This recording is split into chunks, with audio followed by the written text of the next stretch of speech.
তাই সমস্ত traffic police কর্মীরা আজ রাস্তায় নেমে পৌঁছে দেওয়ার জন্য সাহায্যের হাত বাড়িয়ে দিয়েছে। আমরা আবেদন রাখবো সমস্ত ক্রেতা বিক্রেতা পথচালিত মানুষ সাইকেল চালক টোটো চালকদের কাছে কোনো ধরনের পরীক্ষার্থীরা যাতে বাধার সৃষ্টি না পায় বা যানজটের মধ্যে না পড়ে তাদের শুভেচ্ছা সাফল্য কামনা করে আমরা রাস্তায় দাঁড়িয়ে আছি।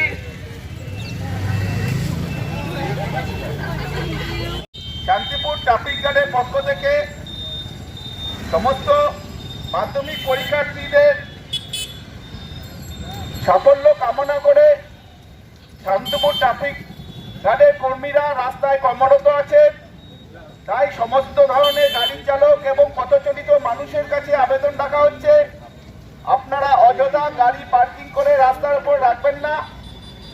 পরীক্ষার্থীরা সঠিক সময়ে যাতে পরীক্ষা কেন্দ্রে পৌঁছাতে পারে তার জন্য উপযোগী পরিবেশ তৈরি করুন এবং আমাদের ট্রাফিক পুলিশ কর্মীদের সাহায্য করুন। আমাদের মাধ্যমিক পরীক্ষার্থী যারা জীবনের প্রথম পরীক্ষা দিতে যাচ্ছেন তাদের সাফল্য শান্তিপুর ট্রাফিক গার্ড একান্তভাবে কামনা করে। তাদের সাফল্য কামনার জন্য আমরা আমাদের ট্রাফিক পুলিশ কর্মীরা